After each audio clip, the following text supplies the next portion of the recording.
அருட்பெருஞ்சோதி அருட்பெருஞ்சோதி தனிப்பெரும் கருணை அருட்பெருஞ்சோதி.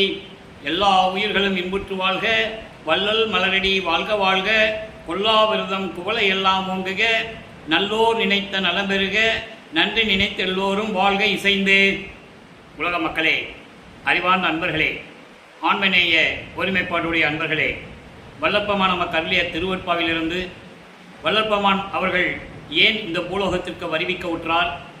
இறைவனுடைய மகனாக இருந்தவர் இந்த பூலோகத்திலே ஒரு தாயின் கருவறையிலே இருந்து 9 மாதங்கள் 4 நாட்கள் அந்த கருவறையிலே இருந்து ஏன் பூலோகத்திற்கு வருவிக்க உற்றார் என்ற நிலைகளை,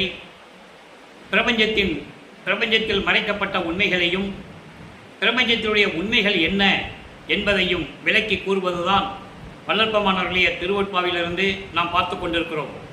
திருவற்பா மொத்தம் 6 திருமுறைகளை கொண்டது, 5987 பாடல்களை கொண்டது. தன்னுடைய நிலையை 1/1/1823 ஆண்டு அருப்பெருஞ்சோதி ஆண்டவருடைய திருவிளையாடல் தொடங்குகிறது.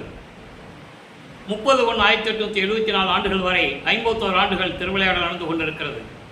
இதை ஏன் தினமும் நாம் கூறுகிறோம் என்றால், வல்லப்பமானுடைய அருள்நிலை எப்படி இருந்தது பிற்காலத்தில், சைவ சமயத்தில் இருக்கும்போது அவருடைய நிலை என்ன, அருப்பெருஞ்சாண்டவருடைய திருவிளையாடல் எப்படி நடந்தது என்பதை கூறுவதற்காகத்தான் நாம் இதை கூறிக்கொண்டிருக்கிறோம்.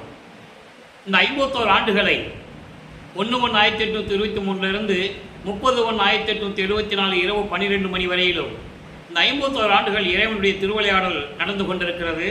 இந்த 51 ஆண்டுகளை அருப்பெருஞ்சோதி ஆண்டவர் 8 ஆண்டுகளாக பிரித்து தன் மகனுக்கு அருளை கொடுத்து கொண்டிருக்கிறார். அப்போ ஒவ்வொரு 8 ஆண்டுகளிலும் நமது வல்லற்பமானுடைய நிலை என்ன என்பதை திருவற்பாவினுடைய பாடலின் மூலமாக நாம் பார்த்து கொண்டிருக்கிறோம். இரண்டாவதாக, வல்லப்பமானவர்கள் ஏன் இந்த பூலோகத்திற்கு ஒரு தாயின் வழியாக இல்லற வாழ்க்கையில், அதாவது உலக வாழ்க்கையிலிருந்து ஏன் வருவிக்க உற்றார் என்ற நிலையையும் உலக மக்களுக்கு விளக்கி சொல்ல வேண்டும். காரணம், 203 ஆண்டுகளாக வல்லப்பமானவர்கள் வருவிக்க உற்று 203 ஆண்டுகள் முடிந்த நிலையிலும் கூட அவருடைய அருள் நிலையையும் அவர் இறைவனுடைய மகன் என்ற உண்மையான நிலையையும் உலக மக்களுக்கு யாரும் விளக்கமாக கூறவில்லை என்பதனால்தான் எனது தந்தை அருப்பெருஞ்சோதி ஆண்டவருடைய கருணையாலும் தயவையாலையும் இந்த வள்ளலார் ஊழியன் அந்த விளக்கங்களை பெற்று உங்களுக்கு நான் கூறிக்கொண்டிருக்கிறேன். ஆக அந்த வகையிலே நமது பிள்ளைப்பெருமானவர்கள் வருவிக்க உற்ற இடம், இப்போ முதல் 8 ஆண்டுகளில் பிள்ளைப்பெருமானுடைய நிலை என்ன? 5/10/1823 ஆண்டு நமது பிள்ளைப்பெருமானவர்கள், நான் ஏற்கனவே கூறியிருக்கிறேன், அருப்பெருஞ்சாண்டவர் தன் மகனுக்கு வைத்த பெயர் செல்வப்பிள்ளை, அதனால்தான் நான் பிள்ளைப்பெருமான் என்று கூறுவதுண்டு. 5/10/1823 ஆண்டு சிதம்பரம் அருகில் இருக்கிற மருதூர் என்ற கிராமத்திலே சைவகுலத்தில் வசித்து கொண்டிருந்த ராமையா பிள்ளை சின்னையம்மருடைய இல்லற வாழ்க்கையில் இவர் மகனாக வருவிக்க உற்றார், இறைவனுடைய மகனாக வருவிக்க உற்றார். அவர்களுக்கு ஏற்கனவே பிறந்த குழந்தைகள் 4 பேர் உண்டு, 2 ஆண் பிள்ளைகள் 2 பெண் பிள்ளைகள். நமது பிள்ளைப்பெருமான் அவர்கள் 5ஆவதாக அந்த தாயின் கருவறையிலிருந்து இந்த பூலோகத்திற்கு வருவிக்க உற்றார். அவர் ஏன் வருவிக்க உற்றார் என்பதை இன்றைய காலகட்டங்களில் நாம் உலக மக்களுக்கு விளக்கி சொல்ல வேண்டிய ஒரு கட்டாய நிலையில் இருந்து கொண்டிருக்கிறோம். அப்படி இவர் வருவிக்க உற்றவர் அந்த தாயின் கருவறையிலே இருக்கும்போது இறைவனுடைய திருவிளையாடல் எப்படி நடந்தது? அந்த தாயின் கருவறையிலே இருக்கும்போது, கருவறை இருட்டாக இருக்கிறது என் தந்தையை என்று அருப்பெருஞ்சோதி ஆண்டவரிடம் கூறும்போது, தனது மகனுக்கு ஒளிகாட்டியதையும், தனக்கு பசிக்கிறதே தந்தையே என்று கூறும்போது கருவறையிலே அருளமுதம் ஊட்டியதையும், உடம்பு புழுக்கமாக இருக்கிறதே காற்று வரவில்லையே என்று கூறும்போது தன் மகனுக்கு அமுத காற்று வீசியதையும், எல்லா திருவிளையாடல்களையும் நாம் பார்த்தோம். நல்லா கவனிச்சுக்கிட்டே வரணும். வல்லப்பமானவர்கள் ஒவ்வொரு 8 ஆண்டுகளிலும் அவருடைய நிலை என்ன, இறைவனுடைய திருவிளையாடல் எப்படி நடந்தது? அருப்பெருஞ்சோதி ஆண்டவர் தான் ஆதியும் அந்தமில்லா தோன்றிய இறைவன், சுயமாக தோன்றிய இறைவன். ஆனால் ஆதி சிவன் என்று சைவ சமயத்தை சேர்ந்தவர்கள் ஆதி சிவன் என்று கூறினார்கள், வைஷ்ணவ சமயத்தை சேர்ந்தவர்கள் திருமால் என்று கூறினார்கள். ஆக ஒவ்வொரு சமயத்திற்கும் தலைவர்கள் உண்டு, ஒவ்வொரு மதத்திற்கும் தலைவர்கள் உண்டு, அதே போன்று ஒவ்வொரு மார்க்கங்களுக்கும் தலைவர்கள் உண்டு. இவர்களெல்லாம் அந்தந்த மார்க்கத்தை சமயத்தை சேர்ந்த தலைவர்கள். அப்போ இந்த நிலையில் இருக்கும்போது 5 மாத குழந்தையாக நமது பிள்ளைப்பெருமானவர்கள் இருக்கும்போது சிதம்பரத்திலே தன் மகனுக்கு அருப்பெருஞ்சோதி ஆண்டவர் எப்படி வெட்ட வெளியாக தன்னுடைய சுயரூபத்தை காட்டினார் என்பதை பாடலின் மூலமாக நாம் ஏற்கனவே பார்த்துவிட்டோம். அன்பர்களே, நான் ஏற்கனவே கூறியது போல இங்கே கூறப்படுகின்ற விளக்கங்கள் அத்தனையுமே திருவருட்பாவில் இருக்கின்ற உண்மைகள். இது சத்தியம். ஏன்னா இது யாரும் உலக மக்களுக்கு சொல்லலை, அதனால் யாருக்கும் தெரியாது. ஏதோ சிதம்பரத்தை கூட்டு போனாங்க, சிரிச்சார் அப்படின்னு தான் சொல்லுவாங்க. ஆனால் அவர் கூறிய உண்மைகளை மறைத்து விட்டார்கள் என்பதுதான் சத்தியம், அதுதான் உண்மை. ஆக தன் மகனுக்கு சுயரூபத்தை காட்டியதை பாடலிலே கூறியிருக்கிறார். அந்த பாடலை கூட நாம் ஏற்கனவே விளக்கமாக பார்த்து விட்டோம். இருந்தாலும் இன்று ஒரு நாள் அந்த பாடலை நான் கூற கடமைப்பட்டிருக்கிறேன். தில்லை தலத்திடையே திரை தூக்க தரிசித்த போது, எப்போ 5 மாத குழந்தையிலே இவர் பார்த்ததை பின்னாளில் கூறுவார். 6ஆம் திருமுறையில் வந்து சொல்வார். அப்போ தில்லை தலத்திடையே திரை தூக்க தரிசித்த போது, தில்லையிலே நடராஜனை ஏதோ ஒரு திருவிழாவுக்காக கும்பிட்டு இருக்காங்க. அப்போ அந்த திரையை விளக்கும் போது உலக மக்கள், அங்கே இருக்கிற மக்கள் எல்லாம் தரிசனம் செய்கிறார்கள். ஆனால் இவருக்கு மட்டும் தன் தந்தை அருப்பஞ்சாண்டவர் எப்படி தரிசனம் கொடுத்தார்? வேய்வகை மேல் காட்டாதே எந்தனக்கு வெளியாய் காட்டிய மெய் உறவாம் மெய்ப்பொருளே. மெய் உறவு நல்லா கவனிக்கணும். மெய் உறவுன்னா உண்மையான தந்தை என்ற உணர்வு. எந்த உறவு? மெய்ப்பொருள்னா அருப்பெருஞ்சோதி ஆண்டவர். வேய்வகை மேல் காட்டாதே என்பது இப்போ நீங்கள் பார்த்துருப்பீங்க, எல்லா உருவங்களையும் நீங்கள் பார்த்துருப்பீங்க. சிவன் எப்படி இருப்பார் அப்படின்னு உங்களுக்கு தெரியும். தலையிலே கங்கையை சுமந்திருப்பார், கழுத்திலே பாம்பு போட்டிருப்பார், கையில் உடுக்க வச்சிருப்பார், சூளாயுதம் வச்சிருப்பார், எல்லாம் வச்சுருப்பாங்க. அதேமாதிரி திருமால் எப்படி இருப்பாங்களோ உனக்கு தெரியும். நாமம் போட்டிருப்பார், உடம்பெல்லாம் தங்கம் போட்டிருப்பாங்க, இதெல்லாம் இருக்கும். தங்க நகைகள்லாம் போட்டிருப்பாங்க. இதெல்லாம் இல்லாமல் மெய் வகை இல்லாது, மெய் வகை காட்டாது, இப்படியெல்லாம் உருவங்கள் இல்லாமல் வெட்ட வெளியாய், வெட்ட வெளி என்பது அருப்பெருஞ்சோதி ஆண்டவருடைய நிலை, ஒளிநிலை. அப்படி எனக்கு காட்டிய இறைவன் எனது உண்மையான தந்தை அருப்பெருஞ்சோதி ஆண்டவர் என்று கூறுவார். இவர்களெல்லாம் உபசாரத்தால் பெற்ற தாய் தந்தையர் என்று கூறுவார். உபசாரத்தால் பெற்ற தந்தை என்பான் ஒருவனுடைய சுக்கில பையிலே நான் அணுவாக இருக்கின்ற காலத்திலிருந்து, உபசாரத்தால் பெற்ற தாய் என்பால் ஒருத்தி என் கருவறையிலே வந்து சேருகின்ற வரைக்கும் என்னை காத்தருளினாய் என் தந்தையை என்று கூறுவார். அதே போல அந்த தாயின் கருவறையிலே இருக்கும்போது எப்படி தனது தந்தை இவரை காப்பாற்றினார் என்பதையும் கூறுவார். அதாவது பிண்ட துச்சிகளில் இருந்து, தத்துவங்களினுடைய சேட்டைகளில் இருந்து, காமம் குரோதம் லோபம் மோகம் மதமாச்சரியமுடைய பிண்ட துரிசைகளில் இருந்து தனது தந்தை அந்த தாயின் கருவறையில் இருக்கும்போது தன்னை எப்படி காப்பாற்றினார் என்று கூறுவார். அப்ப இறைவனுடைய திருவிளையாடல் நடந்தது நிரூபணமாகிறது, திருவுட்பாவில உண்டு. அப்படி அந்த காலகட்டங்களில் 5 மாத குழந்தையாக இருக்கும்போது தனது மகனுக்கு, ஏன்னா முதல் 8 என்ன திருவிளையாடல் சொல்லணும்ல, அவர் வருவிக்க விட்டதிலிருந்து முதல் 8 ஆண்டுகள் வரைக்கும் என்ன நடந்தது சொல்லணும். அப்போ அந்த நிலையில் இருக்கும்போது அங்கே தன் மகனுக்கு வெட்ட வெளியாக காட்டிய காட்சியை தன் மகனுக்கு காட்டினார். அதன் பிறகு பின்னலூர், அதாவது மருதூர் பக்கத்தில் பின்னலூர்னு ஒரு கிராமம் இருக்குது. அந்த கிராமத்தில் ராமலிங்கேஸ்வரர் கோயில்னு ஒன்று இருக்குது. அதான் ராமையா பிள்ளை அவர்களுக்கு குலதெய்வம். அங்கே வந்து இவருக்கு நமது குழந்தை இறைவன் பிள்ளை பெருமான் அவர்களுக்கு மொட்டை போட்டு, ஏன்னா அது சங்கற்ப விகற்பங்கள், சைவ சமயத்தினுடைய சடங்குகள். ஒவ்வொரு சமயத்துக்கும் சடங்குகள் உண்டு, பழக்க வழக்கங்கள் உண்டு, ஒவ்வொன்றுக்கும் முரண்பாடுகள் உண்டு, வேறுபாடுகள் உண்டு. இதை ஏன் சொல்கிறேன்னா இங்கே கவனிச்சுக்கிட்டே வரணும். சுத்த சன்மார்க்கத்தில் இதெல்லாம் இல்லைன்னு சொல்லுவார், அப்புறம் ஏன் அங்கே இருந்தேன்னு சொல்லுவார். இன்னைக்கு பார்க்கலாம். அப்போது இந்த நிலையில் இருக்கும்போது பேர் வச்சு மொட்டை போட்டு காது குத்தி கடுக்காம போட்டாங்க. இந்த கடுக்கான நான் கழட்ட மாட்டேன்னு சொல்லிட்டார், அது வேறு விஷயம். அது நிறைய விளக்கங்கள் நம்ம ஏற்கனவே அருப்பஞ்சாண்டுடைய திருவிளையாடல் பதியத்தில் நம்ம சொல்லியாச்சு. பின்னால் திருடன் வேடத்தில் வந்து கழட்டுவார் அருப்பஞ்சாண்டவர் தன் மகனுடைய, அவர் போட்ட, இவங்க போட்ட கடுக்கான, உலகியலில் போட்ட கடுக்கான அவர் வந்து கழட்டுவார். அதெல்லாம் கதை வழியாக கூட நீங்கள் கேட்டுக்கலாம். அப்போ இந்த நிலையில் இருக்கும்போது சில காலங்கள் கழித்து ராமையா பிள்ளை அவர்கள் காலமான உடனே, இறந்த உடனே சின்னையம்மை அவர்கள் 5 குழந்தைகளை அழைத்து கொண்டு, ஏற்கனவே பிறந்த குழந்தைகள் 4 பேர், இறைவனால் வருவிக்க உற்ற குழந்தை 1. அந்த அம்மா 9 மாதம் 4 நாட்கள் நமது இக்குழந்தை இறைவனை தாயில், அந்த தாய் அந்த வயிற்றிலை சுமந்து கொண்டிருந்தார்கள். புண்ணியவதி அந்த அம்மையார், போற்றக்கூடியவர்கள், மதிக்கக்கூடியவர்கள் அந்த அம்மையார். அவங்களுக்கு தெரியாது இறைவனுடைய மகன், அவங்களுக்கு தெரியாது, உலகிலே பிறந்த குழந்தை என்றுதான் நினைத்து கொண்டிருப்பார்கள். நல்லா கவனிக்கணும். இது ஏற்கனவே நான் நிறைய விளக்கங்கள் கொடுத்துருக்கேன். கர்ணனை கூட உதாரணம் காட்டியிருக்கேன். கர்ணன் சூரியனுடைய மகன் யாருக்கு தெரியும்? குந்தி தேவியின் மகன் தான் கடைசி வரைக்கும். அதாவது யார் அநாத பிள்ளை பெற்றெடுத்த தாயின் கூட அவனுக்கு தெரியாது. அதனால் அவன் பட்ட அவமானங்கள் எவ்வளோ. ஏற்கனவே அன்பர்களே, நான் திருவருட்பாவை பற்றி பேசும்போது புராணங்களை பற்றி பேசுவதில்லை. ஆனால் இருந்தாலும் சில காலகட்டங்களில் இந்த உதாரணங்களை சொல்லி எடுத்துக்காட்டி சொல்ல வேண்டியது இருக்கிறது. அந்த நிலை தன் மகனுக்கு வரக்கூடாது.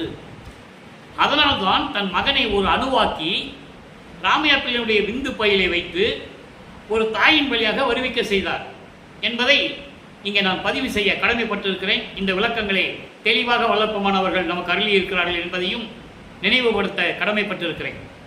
அப்போ இந்த நிலையில் இருக்கும்போது அந்த அம்மா 5 குழந்தைகள் எடுத்துட்டு பொன்னேரி பக்கத்தில் சின்னக்காவன கிராமத்துக்கு போகிறாங்க. அங்கே சில காரணங்களால் இருக்க முடியவில்லை. சென்னையிலே வந்து குடியேறுகிறார்கள். ஏழுகணர் பகுதியில் இருக்கின்ற வீராசாமி தெருவிலே வந்து குடியேறுகிறார்கள். நமது குழந்தை இறைவன் வளர்ந்து கொண்டிருக்கிறார். இது 8 வருஷத்துக்குள்ள நடந்திருக்கிற முன்னுரை. இப்போ நம்ம குழந்தை இறைவன் வளர்ந்து கொண்டிருக்கிறார். காலங்கள் உருண்டோடுகிறது. பள்ளியில் கொண்டு போய் சேர்க்கணும், பள்ளிக்கூடத்தில் கொண்டு போய் சேர்க்கணும். சேர்க்குறாங்க. படிக்க முடியாது வந்துட்டார். ஒரே நாள் தான் கொண்டு போய் சேர்க்குறாங்க. மறுநாள் வெளியே வந்துட்டார். காரணம், என்னால் படிக்க முடியாது. ஏன் படிக்க முடியாதுன்னு சொன்னது அவருக்கும் தெரியாது. இறைவனுடைய திருவிளையாடல் எப்படி நடக்குது அவருக்கும் தெரியாது. ஆனால் படிக்க முடியாதுன்னு வந்துட்டார், அவ்வளோதான். மனசு இல்லை. அப்போது ஒரு பிள்ளை வந்து படிக்க முடியலன்னு வீட்டுக்கு வந்துட்டா அந்த வீட்டில் எவ்வளவு பிரச்சனைகள் இருக்குன்னு நமக்கு தெரியும். திட்டுவாங்க, ஏசுவாங்க, அடிப்பாங்க, வீட்டை விட்டு வெளியே போன்னு சொல்லுவாங்க. இந்த நிலையில் அவர் இருந்து கொண்டிருக்கும்போது அவர் மனநிலை எப்படி இருந்திருக்கும்? ஏண்டா இந்த உலகத்தில் பிறந்தோன்னு இருந்திருக்கும்ல.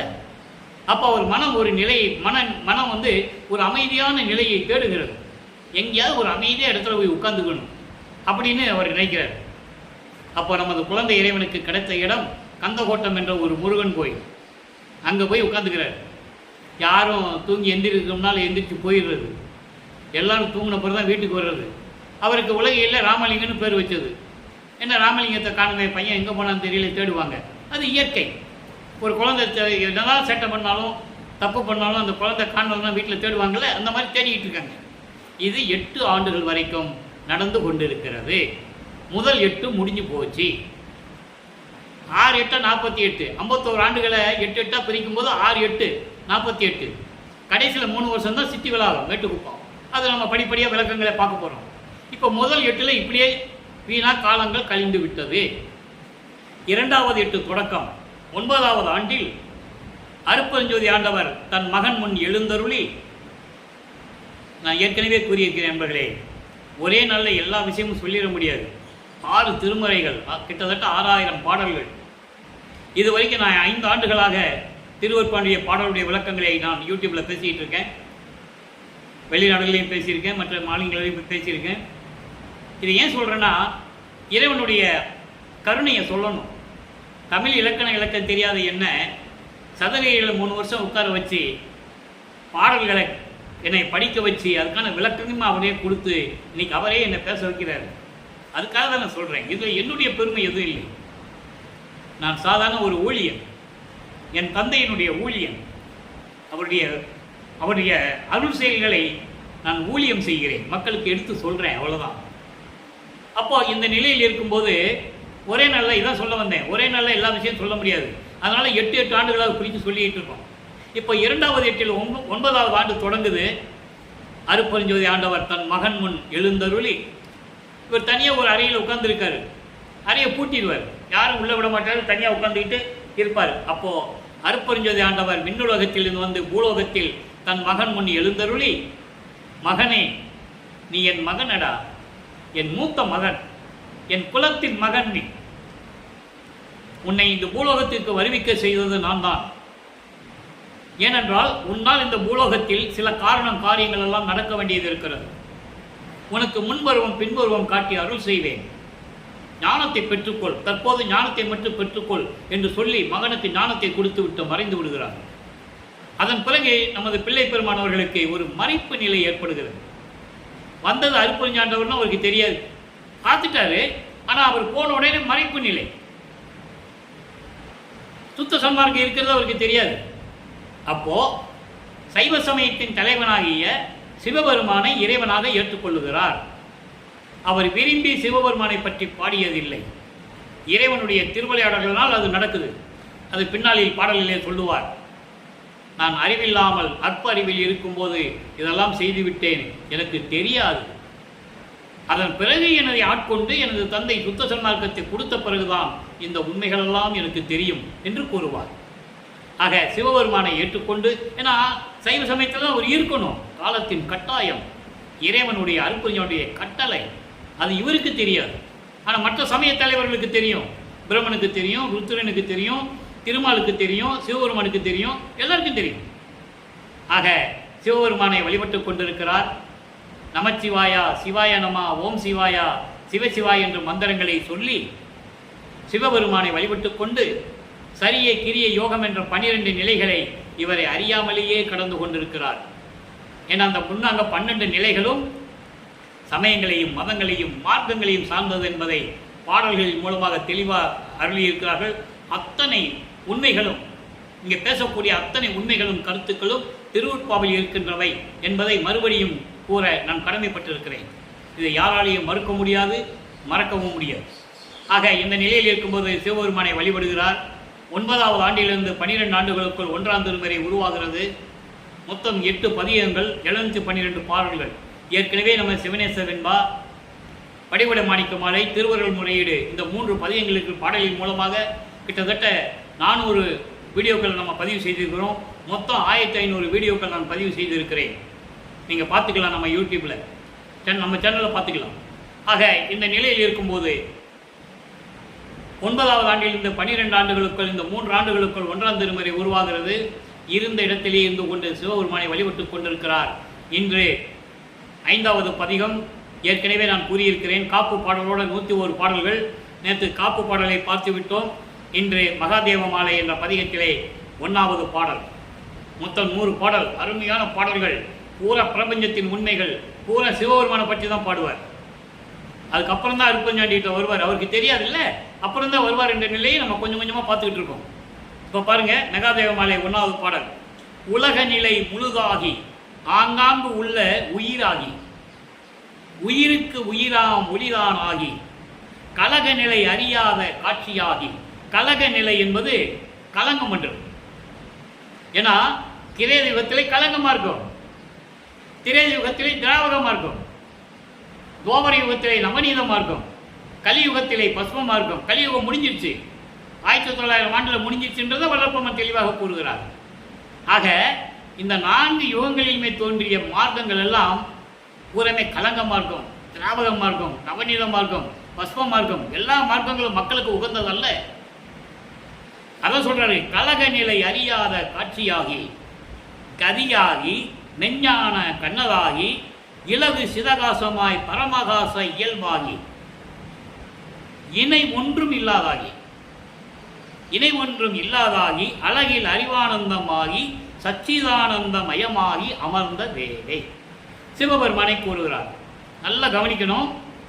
4 திருமுறைகளுக்கு எப்படி இருக்கிறாரு, சுத்த சன்மார்க்கத்தை பெற்ற பிறகு உண்மையான இறைவன் யாருன்னு சொல்லுவார். இப்போ உலக நிலை முழுதாகி, அதாவது எல்லா உலகங்களும் முழுவதுமாக பரிபூரணமாக ஒளி பிரகாசம் செய்து கொண்டு ஆங்காங்கு உள்ள உயிரினங்களுக்கு உயிராகி. நான் ஏற்கனவே சொல்லியிருக்கேன், 84 லட்ச யோனி பேத உயிரினங்கள், 84 லட்சம் யோனிகள் இருக்கிறது.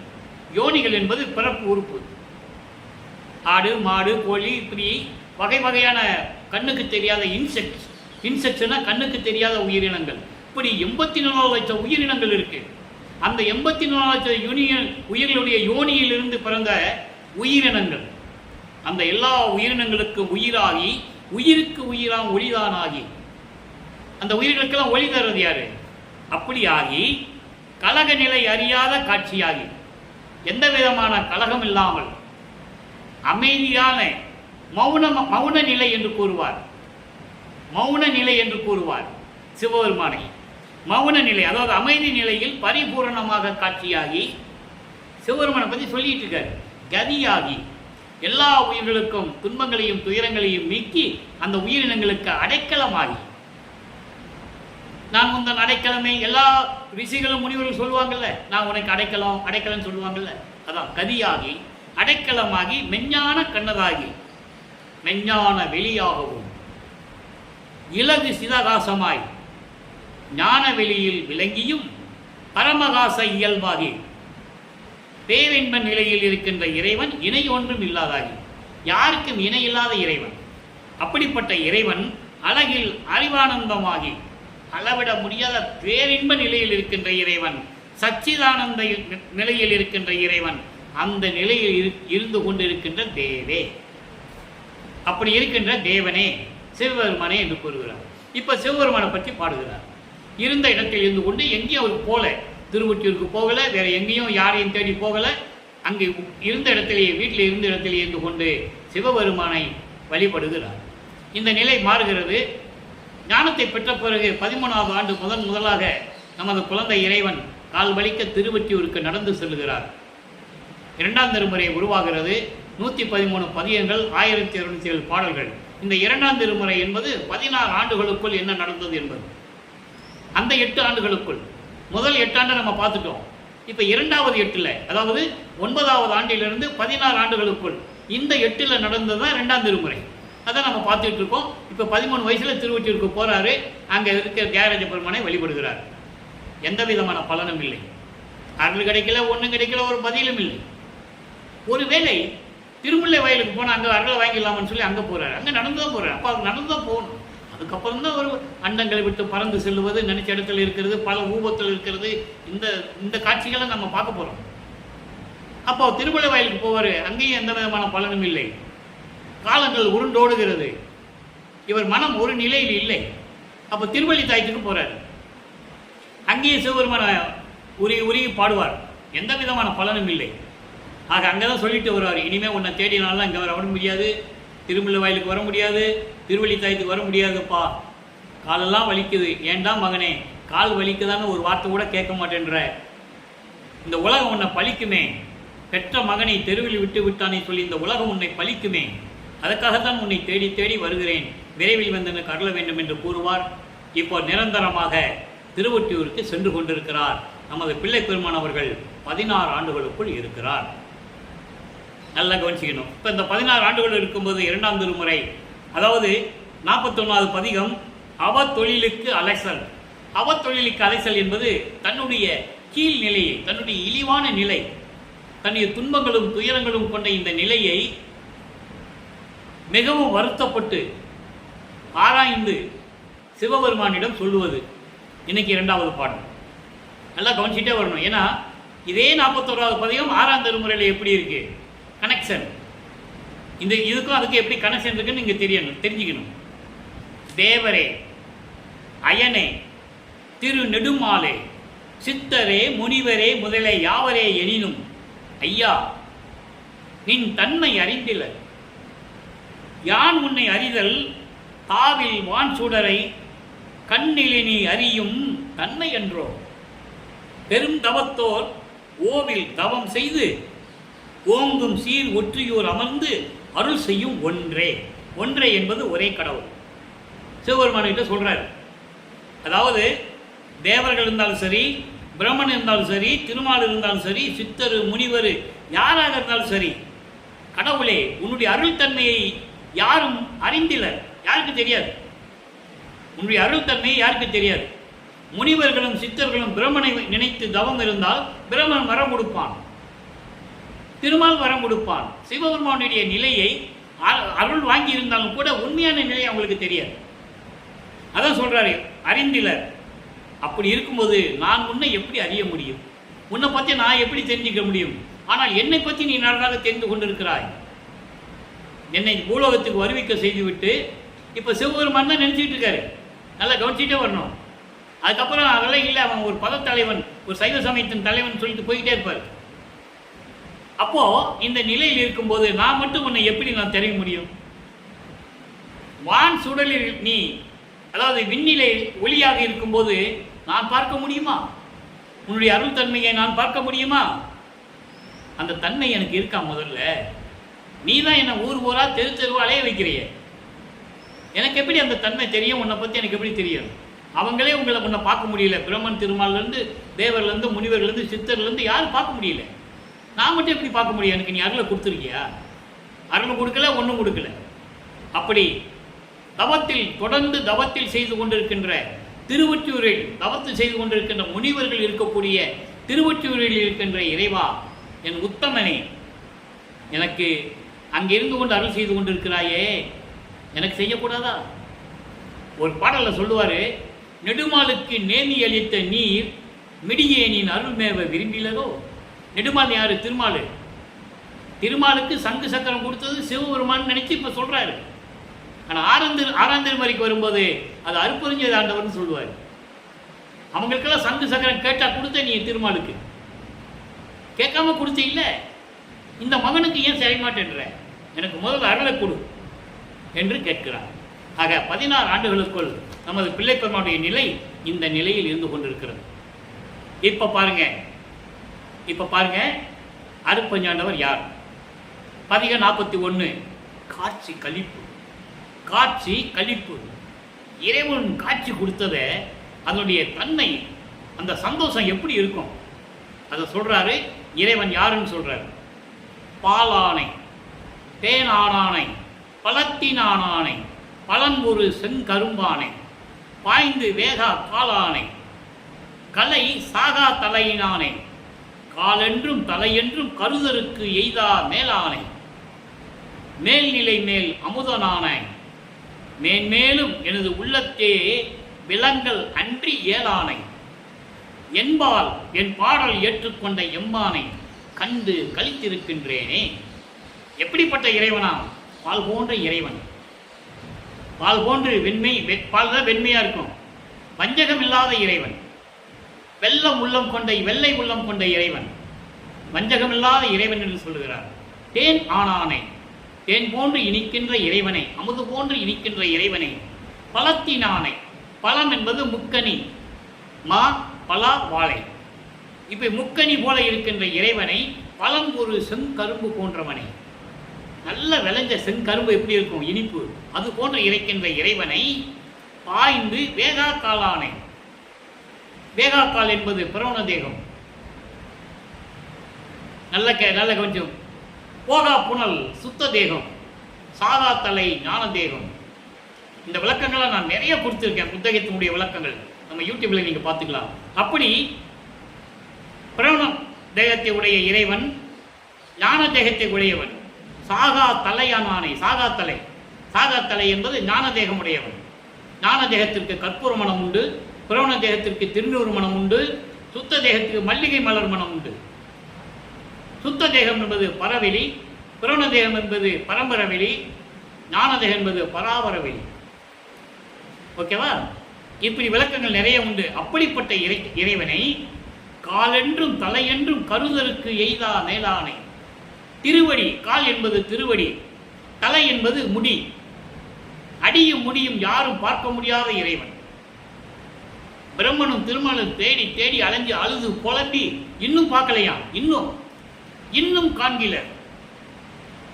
அதை சொல்லுவாரு, அனமுகைத்தான் அறிமுதலோர் துருவி நிற்க எனக்கே அடிமுடியில் காட்டுவித்து அடிமை கொண்டவரியே. எவ்வளவு அருமையா சொல்றாரு பாருங்க. பிரம்மனும் திருமாலும் அலைஞ்சி ஒவ்வொரு யுகத்திலையும் தேடி தேடி பார்த்து பிரம்மன் முடிய பார்க்க முடியல, திருமால் அடியை பார்க்க முடியல. பார்த்து அழுத்து போய் புலம்பி அழுது கொண்டு இருக்கிறார்கள். அப்படி இருக்கும்போது எனக்கே, நான் ஏற்கனவே சொல்லியிருக்கேன், இந்த எனக்கென்ற வார்த்தை திருவருட்பாவில் கிட்டத்தட்ட ஒரு 600 இடத்துக்கு மேல வரும். எனக்கென்னா எனக்கு மட்டும், வேற யாருக்கும் இல்லை பங்கு கிடையாது, வேற யாரும் பார்த்ததும் கிடையாது. எனக்கே, எனக்கு மட்டும் அடிமுடி காட்டி அடிமை கொண்ட கதியே. அப்போ தன் தந்தையினுடைய அடிமுடியை பார்த்தது இந்த பிரபஞ்சத்தில், அருட்பெருஞ்சோதியுடைய அடிமுடியை பார்த்தது இந்த பிரபஞ்சத்தில் அவருடைய மகன் வளர்ப்பவான் ஒருவர் மட்டும்தான். மகனுக்கு மட்டும் காட்டுறாரு. அதோடு மட்டுமா அகவல்ல சொல்லுவார். இந்த ஒரு வரிக்கு தான் இவ்வளவு விளக்கம் இருக்குது நண்பர்களே. எது? காலென்றும் தலையென்றும் கருதற்கு எய்தா மேலானை. அகவல்ல சொல்லுவார் பாருங்க. தன் மகனுக்கு எப்படி சொல்றார் பாருங்க. தன் மகன் நீ எல்லாருக்கும் அடிமுடி காட்டாம விட்டுட்ட. வல்லப்பமன் தந்தையிடம் கேட்கிறார். அப்ப மகன் சொல்ற மகனுக்கு அடிமுடி காட்டுவது மட்டும் இல்லாம எப்படி கூப்பிடுறாரு பாருங்க. படிமூடி கடந்து என்னை பார் இது பாருன அடிமூடி காட்டியா அற்புதஞ்சோதி. இவர் கேட்கிறார் தந்தையிடம், உன்னை எப்படி வந்து நான் அடிமுடிய பார்க்கறது? இப்ப நீ முடிய பார்க்கணுமா? முதல்ல பூலோகத்திலிருந்து மேல வரணும். எத்தனை உலகங்கள் இருக்கு, அத்தனை உலகத்தை கடந்து என்னை வந்து பார். பார் இது பாருன இந்த சின்ன பிள்ளைக்கு சாக்லேட் கொடுப்போம்ல, நடந்து கூப்பிட்டு போகிறோம். அப்பா கால் வலிக்குதுப்பான்னு சொல்லும்போது நம்ம ஒரு சாக்லேட் கொடுத்து, இந்த பக்கத்தில் தான் மகனே, இந்த பக்கத்தில் தான், நீ கொஞ்சம் தூரம் தான், ஏமாற்றி கூப்பிட்டு போகிறோம்ல நடக்க வச்சு. அதே மாதிரி தன் மகனை இங்கப்பா இங்கே பாரு இங்கே பாரு இங்கே பாரு இங்கே பாரு இங்கே பாருன்னு கூப்பிட்டுக்கிட்டே போகிறார். பூலோகத்தை விட்டு மேலே போயிட்டாரு. எங்கப்பா இருக்கிற அப்படின்னு சொல்லும்போது படிமூடி கடந்து என்னை பார் இது பார் என அடிமூடி காட்டியா அற்புதஞ்சோதி. அவ்வளவு உண்மைகள், பிரபஞ்சத்தின் உண்மைகள். யார் சொன்னது மக்கள்கிட்ட? வல்லப்பமன் என்ன சாமியாரா, துறவியா? சோறு மட்டுமா போட சொன்னாரு? ஜீவகானிய ஒழுக்கத்தை கொடுத்தார். ஜீவகானிய ஒழுக்கமே மோட்ச வீட்டின் திறவுகோல், கடவுள் வழிபாடு. 7 பிரிவுகள் இருக்கு. சோறு போடுவது மட்டும் ஜீவகானியம் அல்ல. நான் இதை தான் 5 வருஷமா சொல்லிட்டு இருக்கேன். பசி நீக்கிறது பரஜீவகானியம், இல்லைன்னு சொல்ல முடியாது. பசியும் கொலையும், கொலை தவிர்த்தல், பசி நீக்குதல் பரஜீவகானியம் தான். ஆனால் மெத்ததெல்லாம் இருக்கே, பிணி, தாகம், இச்சை, எளிமை, பயம், இதெல்லாமே ஜீவகானிய ஒழுக்கத்தில் வரக்கூடியது. ஆக இப்படி இருக்கின்ற இறைவனை தன் மகனை எப்படி கூட்டு போறாரு ஏமாத்தி. இவர் மலைச்சு போறாரு. எத்தனை உலகங்களை கடக்கிறது. படிமுடி கடந்து என்னை பார் இது பார் என்ன அடி கூட்டுக்கிட்டே போறாரு. அடிமுடி காட்டியாரு பெருஞ்சோதி. அதான் சொல்றாரு, காலென்றும் தலையென்றும் கருதற்கு எய்தான் மேலானை. அப்படிப்பட்ட இருக்கின்ற இறைவனை மேல்நிலை மேல் அமுதனானானை. நான் ஏற்கனவே சொல்லியிருக்கேன், மேல்நிலை என்பது அதற்கு மேல ஒரு நிலை இருக்கிறது. மேல்நிலை என்பது பெரு சுகவெளி வரைக்கும் தான் மேல்நிலை. பரவெளி, பரம்பரவெளி, பராபரவெளி, பெருவெளி, பெரு சுகவெளி. இது மேல்நிலை வரைக்கும் ஒரு நிலை. அதுக்கப்புறம் ஒரு நிலை இருக்கிறது, சுத்த சிவஞான நிலை, சுத்த சிவஞான வெளி. அங்கதான் சத்திய ஞான சபை இருக்கு. அதுதான் அருப்பஞ்சாண்டர் இருக்கிற இடம். அங்கதான் வல்லப்பமன் அவர்கள் முதலாக இந்த சமயக்கத்து, இந்த சைவ சமயத்திலிருந்து விடுபட்டு போய் 33 ஆண்டுகள் கழிச்சு அங்கே போய் வாங்குறாரு. பறந்து போறாரு. எல்லா உலகத்தையும் கடந்து போய் அவங்க அப்பா கிட்ட அங்கே போய் சுத்த சன்மார்க்கம் வாங்குறாரு. சாகா கல்வி அங்கே தான் கற்றுக்கிறாரு. அந்த விளக்கங்களை நம்ம ஏற்கனவே பார்த்துருக்கோம். இன்னும் சில விளக்கங்கள் நிறைவாக நம்ம சொல்ல வேண்டி இருக்கிறது. நேரங்கள் வரும்போது அந்த விளக்கம் உங்களுக்கு கிடைக்கும். அப்போ அப்படிப்பட்ட மேல்நிலை மேல், மேல்நிலை மேல். அப்போ அந்த வெளிகளுக்கெல்லாம் மேல் இருக்கின்ற சுத்த சிவஞான வெளியில் இருக்கின்ற அப்படிப்பட்ட அமுதம் போன்ற இறைவனை மேன்மேலும் எனது உள்ளத்தே விலங்கல் அன்றி இயலானை, என் உள்ளத்தில் விட்டு அகலாதவனை. நான் போசன கூட போக மாட்டேன். எம்மை எனும் என்னை விட்டு இறையும் பிரியாது, அம்மையும் அப்பனுமா மறுப்பறிஞ்சோரி அகவல்லவர். என்னை விட்டு என்றும் பிரியாத இறைவனை, என் உள்ளத்திலே நிலையாக குடியிருக்கும் இந்த இறைவனை, அப்படிப்பட்ட இறைவனை என் பாடல் ஏற்றுக்கொண்ட எம்மானை, நான் பாடுகின்ற பாடல்களை எல்லாம் ஏற்றுக்கொண்டு எனக்கு எல்லா அருளையும் கொடுத்த இறைவனை நான் கண்டு கழித்திருக்கின்றேனே. எப்படிப்பட்ட இறைவன்! பிரபஞ்சம் தோன்றிய காலத்திலிருந்து அருப்பஞ்சது ஆண்டவருடைய இருந்தவர் இவர். அம்மையின் நின் அடியேன் என அறிந்தேன், இதயம் மலர்ந்தேனே. எப்போ மறைப்பு நீங்க பிறகு சொல்றாரு, நான் இப்ப மட்டும் புலவத்துக்கு நீ என்னை வர வைக்கல, காலகாலமா நான் கூட இருந்திருக்கேன். அகவல்ல சொல்லுவாரு, ஊழிது ஒரு ஊழி உழப்பராது ஓங்கி வாலி என்று எனக்கு வைத்த நன்னிதியை.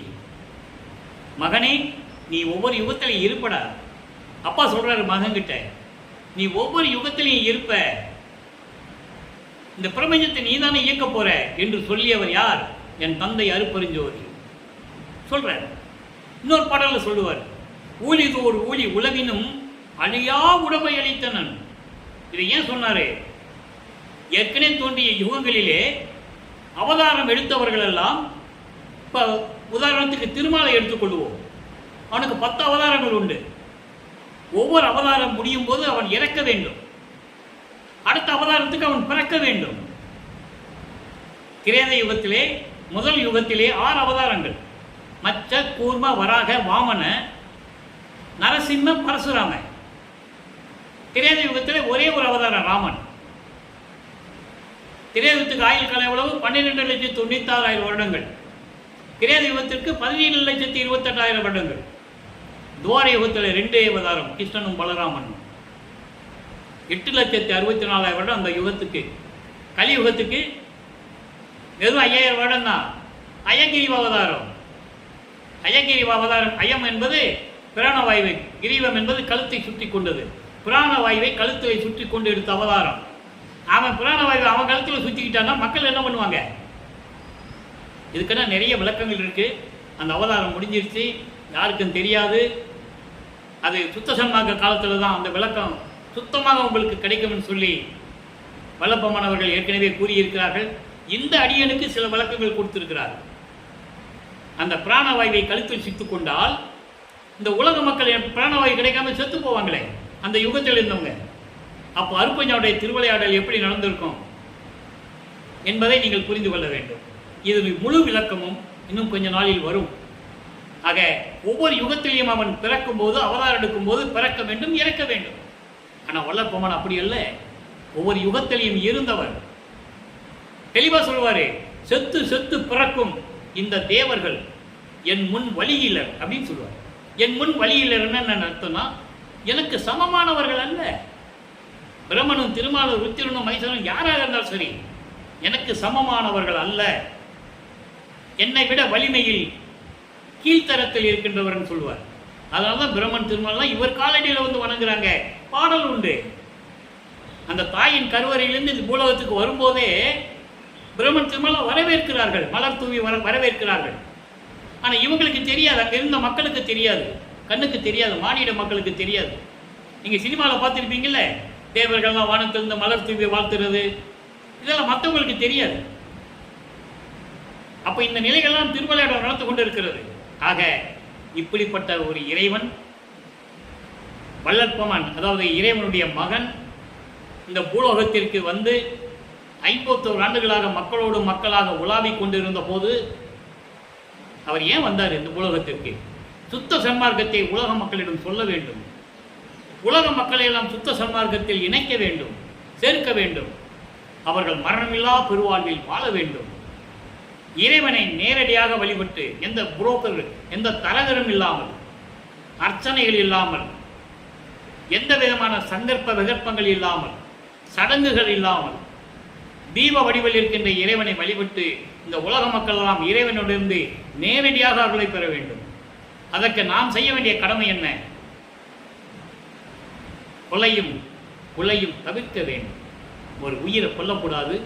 அந்த உயிரை கொண்டு துர்நாற்றம் பிடித்த வீசுகின்ற அந்த உடம்பை நம் உடம்புக்கு உணவாக எடுத்துக்கொள்ளக்கூடாது. இது சுத்த சன்மார்க்க நெறிகளிலே தலையான நெறி. அப்படிப்பட்ட இறைவன் அருட்பெருஞ்சாண்டவர். அப்படிப்பட்ட இறைவன் தன் மகனை தன் அருளால் ஒரு ஆண்மகனாக பெற்றெடுத்து, அதாவது தன்னுடைய சக்தியை ஒரு கூறாக்கி, ஒரு மகனாக உருவாக்கி, ஒரு தாயின் கருவறையிலிருந்து கொண்டு வருகிறார். 51 ஆண்டுகள் இந்த பூலோகத்திலே உலாவ விடுகிறார். அவர் வந்த காரியம் முடிந்து விடுகிறது. சுத்த சன்மார்க்கத்தை உலக மக்கள்கிட்ட சொல்லியாச்சு, ஜீவகாண்டியத்தை பற்றி சொல்லியாச்சு, உயிர் மேலே எப்படி தயவும் கருணை இருக்கணும்னு சொல்லியாச்சு, பசியினுடைய கொடுமையை சொல்லியாச்சு, உயிர்கொலையினுடைய கொடுமையை சொல்லியாச்சு, இறைவன் ஒருவனே என்ற உண்மையை சொல்லியாச்சு, அந்த இறைவன் தீபத் வடிவத்தில் இருக்கணும்னு சொல்லியாச்சு. எனவே 51 ஆண்டுகள் தன் மகனை உலாவ விட்டு எல்லா காரியமும் மகனால, அதான் சொல்றாரே 9வது வயசுல சொல்லுவார்ல, காரணம் காரியங்கள் முன்னால் நடக்க வேண்டியது இருக்கிறதுன்னு. எல்லா வேலையும் முடிஞ்ச பிறகு பிரிந்த சக்தியோடு, தான் பிரிந்த மகனோடு அருட்பெருஞ்சோதி ஆண்டவரே வந்து ஆட்கொள்ளுகிறார். மகனை தன்னோடு இணைத்துக் கொள்ளுகிறார். பிரிந்த சக்தியை தன்னோடு இணைத்துக் கொள்ளுகிறார். இறைவன் ஒருவனே என்ற நிலையில் இருந்து கொண்டிருக்கிறார்கள். வல்லப்பமானும் அருட்பெருஞ்சோண்டரும் 2 பேரும் ஒன்றுதான். தந்தையும் மகனாக இருந்தாலும் அருட்பெருஞ்சோதிய அருள் பெற்ற அந்த அருளை, பிரிந்த அருளை திரும்பி ஏற்றுக்கொள்ளுகிறார். அவர் கதவை பூத்திட்டு மறைஞ்சிடல, எங்கேயும் ஓடி போயிடல, யாரும் கடத்தி கொண்டு போயிடல. தேவையான விமர்சனங்களை செய்து கொண்டிருக்கிறார்கள். மிகவும் தவறு என்பதை இங்கே நான் சுட்டி காட்ட விரும்புகிறேன். கதவை சாத்திட்டு ஓடி போயிட்டாரா? கூட இருந்த வேலாயுதமே சொல்றார், அவர் இங்கே இல்லை, நான் பார்த்தேன், நான் பார்க்கும்போது பாயில் படுத்திருந்தாரு, அதுக்கப்புறம் கதவை திறந்து பார்க்கும்போதும் பார்த்தேன், பாயும் இல்லை, அவரும் இல்லை, அவர் ஐரோப்பிய நாடுக்கும் ரஷ்யா நாடுக்கும் உலக சமாதானத்துக்காக வேலை செய்ய போயிட்டாருன்றார். எப்படி அது நியாயம்? அப்போ அவரோட இருந்ததுனால மக்கள் அதை நம்பினார்கள். முற்றிலும் தவறு என்பதை நான் சுட்டிக்காட்ட விரும்புகிறேன். அத்தனை உண்மையின் திருவருட்பால் இருக்கு. அவர் என்ன சொல்றார்? வல்லற்பெருமான் இறைவனுடைய மகன் நான், எனக்கு 5 தொழில்களையும் பிரபஞ்சத்தை இயக்கக்கூடிய வல்லமையெல்லாம் கொடுத்துட்டாரு, நான் தான் உயிரினங்களை படைத்துக் கொண்டிருக்கிறேன், சித்தி வளாக அந்த குடிசையில் இருந்துகிட்டு இருக்கேன்னு சொல்றாரு. நான் இங்கே இருந்துகிட்டு தான் நான் பிரபஞ்சத்தை இயக்கிறேன்னு சொல்றாரு. ஆனால் அவரை பற்றி தவறான கருத்துக்களை பரப்பிக் கொண்டிருக்கிறார்கள் என்பதுதான் வேதனையான விஷயம். எனவே மக்களே, நிறைய விளக்கங்கள் திருவருட்பாலில் இருக்கு. எல்லாம் மறைக்கப்பட்ட உண்மைகள். அந்த மறைக்கப்பட்ட உண்மைகளையும் சத்தியங்களையும் சத்தியமான வாக்குகளையும் எனது தந்தை வல்லப்பெருமான் அவர்கள் எனக்கு அருளியதனால் உங்கள் முன்னால் உணர்ச்சி பூர்வமாக உறுதியாக என்னால் சொல்ல முடிகிறது என்பதை நீங்கள் புரிந்து கொள்ள வேண்டும். எனவே அன்பர்களே, நீங்களும் சுத்த சன்மார்க்கத்தில் இணைந்து, சுத்த சன்மார்க்கம் என்பது அன்பர்களே, நான் பேச பேச எனக்கு இன்னும் நிறைய பேச வேண்டியதுதான் என் எண்ணம் தோன்றுகிறது. நேரம் பற்றவில்லை. இதற்கு மேல் பேசினால் யாரும் பார்க்க மாட்டாங்க. 5 நிமிஷம் 10 நிமிஷம் ரீல்ஸ் பார்க்குறாங்க, 10 நிமிஷம் ஏதாவது ஜோக்கு பார்க்குறாங்க. ஒரு நாளைக்கு 1000 2000 லைக் வருது, வியூவர்ஸ் வர்றாங்க. நம்ம அதுக்காக யூடியூப்ல போடல.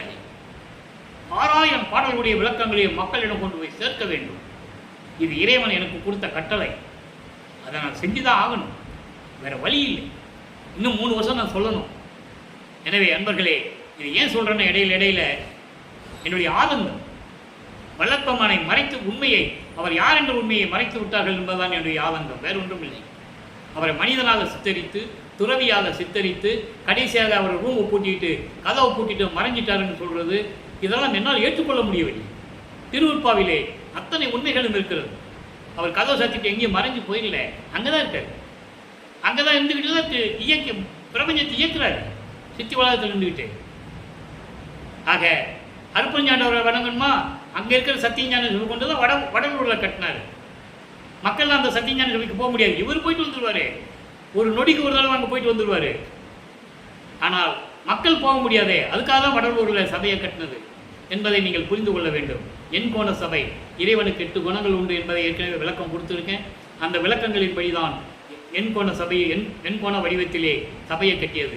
எனவே அன்பர்களே, நீங்களாம் சுத்த சன்மார்க்கத்தில் இணைந்து அருட்பெருஞ்சோதி ஆண்டவர் உண்மையான இறைவன், இயற்கை உண்மை விளக்க கடவுள், அத்தனையும் மக்களுக்காக கொடுக்க வேண்டுவதற்காக இங்கே பூலோகத்திற்கு வந்து தன் மகனோடு இருந்தவர். எனவே அப்படிப்பட்ட இறைவனை வணங்கி இறைவனுடைய அருளையும் செல்வங்களையெல்லாம் பெற்று இந்த வையகத்தில் நீங்கள் வாழ்வாங்கு வாழ வேண்டும், மரணமில்லா பெருவாழ்வில் நீங்கள் வாழ வேண்டும் என்று இறைவனுடைய தயவோடையும் கருணையோடையும் என் தந்தை வல்லற்பமன்றி ஆசி பெற்றவன் இந்த வள்ளலார் ஊழியன் என்ற அடிப்படையில் உங்களை எல்லாம் வாழ்த்தி வணங்கி விடைபெறுகிறேன். நன்றி, வணக்கம். அருட்பெருஞ்சோதி அருட்பெருஞ்சோதி, தனிப்பெரும் கருணை அருட்பெருஞ்சோதி. தினமும் இறைவனுடைய திருவிளையாடல்களும் இறைவனுடைய அருள் வல்லமைகளும் பிரபஞ்சத்தின் உண்மைகளும் திருவருட்பாவிலிருந்து உங்களுக்கு கிடைக்கும். கண்டு கழித்து மகிழ்ந்து இறைவன் அருளை பெற்றுக்கொள்ளுங்கள்.